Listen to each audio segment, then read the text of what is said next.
Elazar Menahem Man Shach, also spelled Elazar Shach or Elazar Shach, was a leading Lithuanian-born and educated Haredi rabbi in Bnei Brak, Israel. He also served as one of 3 co-deans of the Ponevich Yeshiva in Bnei Brak along with rabbis Shmuel Rozovsky and David Povarsky. Due to his differences with the Hasidic leadership of the Agudath Yisrael in 1984, he allied with Rabbi Ovadia Yosef, who had founded the Shas Party. Later, in 1988, Shach sharply criticized Ovadia Yosef and said that Sephardim are not yet ready for leadership positions, and subsequently founded the Dagel HaTorah, a political party representing Lithuanian non-Hasidic Ashkenazi Jews in the Israeli Knesset.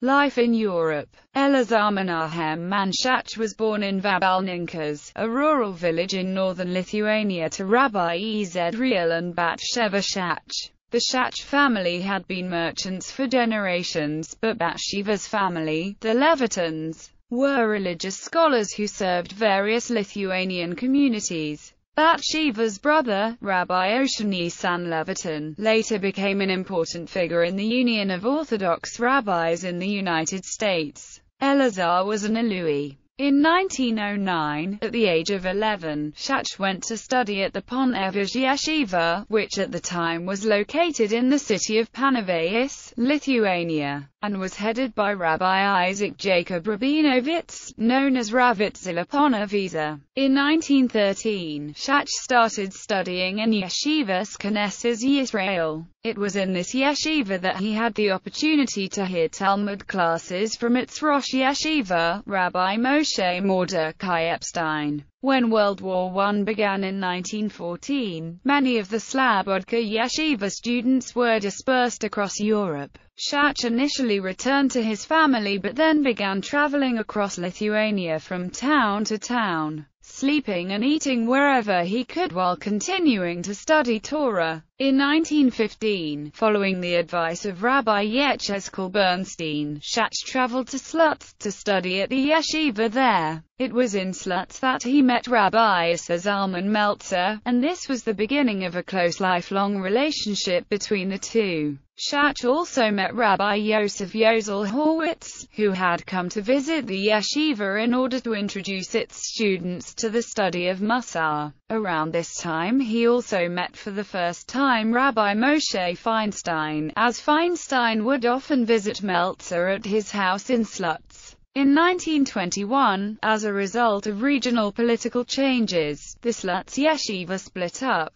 Rabbi Issa Zalman Meltzer stayed in the city of Slutsk, while Meltzer's son-in-law, Rabbi Aharon Kotler, took his students and started a yeshiva in the town of Klesk. Shach joined Kotler in Klesk, and subsequently was appointed by Kotler as a Majid Sha'or in the yeshiva. In 1923, Shach married Meltzer's niece, Gutel Gilmovsky. After the marriage, Shach and his wife moved to Mir, Belarus, the residence of his father-in-law. It was in Mir that Shach established a lifelong relationship with the town's rabbi, Rabbi Avraham Tzvi Hirsch Karmai. The two would often discuss Torah together, and even after Shach later moved to Israel he continued to correspond with Karmai. After spending some time in the city of Mir, Shach moved back to Klesk to join the yeshiva again. In 1925, his wife's uncle, Rabbi Meltzer, moved to Israel, and it was at this point that Shach became significantly more involved in the daily running of the yeshiva. It was around this time that Rabbi Yechezkel Levenstein joined the yeshiva to become its Mashgiach Rushani, and thus began a lifelong relationship of mutual respect between Shach and Levenstein. After the passing of Rabbi Meir Shapiro, head of the Chachmai Lublin Yeshiva, Rabbi Chaim Ozer Grodzinski sent the yeshiva's administrators a letter recommending Shach for the position. After delivering a discourse at the Chachmai Lublin Yeshiva, Shach traveled to Vilna to consult with Grodzinski about the wisdom of taking on the new position, and upon hearing the various aspects of the question, Grodzinski advised Shach to turn down the offer. In 1934, Shach was appointed Rosh Yeshiva of the Novardok Yeshiva. This came about as a result of the recommendation of Rabbi Avraham Yeshaya Karelitz to one of the yeshiva's founders, Rabbi Benjamin Brook. During this time in Shach's life, the rest of his family stayed in Klesk while he stayed in the Novardok yeshiva for extended periods of time. After approximately 2 years, Shach left the yeshiva, because, in his own words, "This is not the place for me for many reasons." In 1935 Shach became Rosh Yeshiva at the Hasidic Karlin Yeshiva in Lunenetz. He also functioned as the Mashgiach Rushani of the yeshiva, giving customary Musar sermons to the yeshiva students. Shach remained at the yeshiva until the outbreak of World War II, escaping to the British Mandate of Palestine. Shortly before the start of World War II and the Holocaust, several yeshivas began considering evacuating their rabbis, students and families.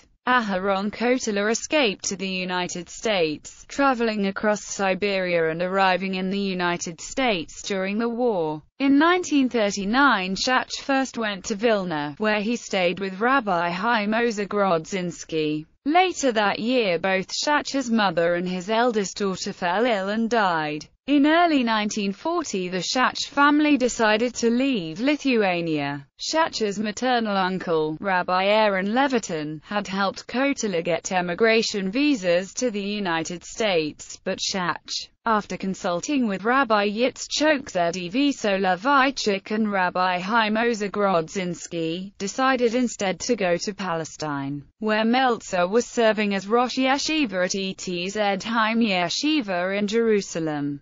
Shach would later serve as the Rosh Yeshiva there as well. His uncle helped him and his family get immigration certificates and took them in after they arrived at his doorstep in a destitute condition. Several years after the re-establishment of the Ponevich Yeshiva in Bnei Brak, Shach was asked by Rabbi Yosef Shlomo Kahaniman to be one of its deans. Shach first discussed the proposal with Rabbi Yitzchok Zedivy Soloveitchik and was encouraged by the latter to take the position. Shach served in that capacity until his death. At this yeshiva, Shach delivered a lecture on the Talmud every Tuesday and also occasionally gave other classes to the student body of the yeshiva. Rabbinical career. Shach received rabbinical ordination from Rabbi Issa Zalman Meltzer, and served as chairman of Chinut Chatzmari and Baad HaYeshivos. From 1970 until his death, Shach was generally recognized by Lithuanian Haredim and some other Haredi circles as the Gadol Hador. During his lifetime, Shach was a revered spiritual mentor of more than 100,000 Orthodox Jews,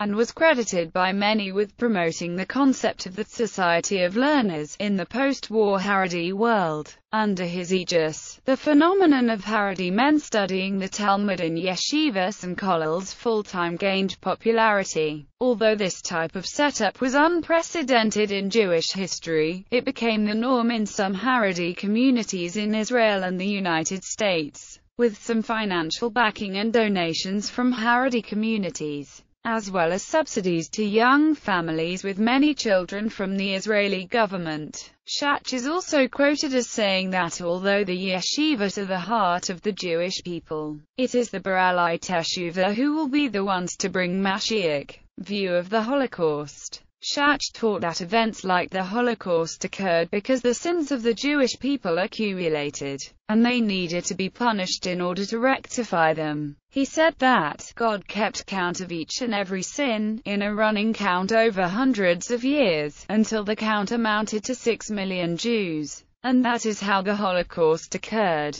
So must a Jew believe, and if a Jew does not completely believe this, he is a heretic. And if we do not accept this as a punishment, then it is as if we don't believe in the Holy One, blessed be He. Views on education. Shach held that any secular education, at any level whatsoever, including high school, was absolutely forbidden by the Torah. He wrote that any secular studies were banned by the sages of the Talmud, and that especially the study of psychology and history is pure heresy. He also wrote that learning a trade before it became an immediate need is forbidden. When Shach was asked about opening a yeshiva exclusively for gifted boys, He said that it is impossible to know beforehand who will grow in Torah knowledge and who will not, and that all boys should therefore be given equal opportunities.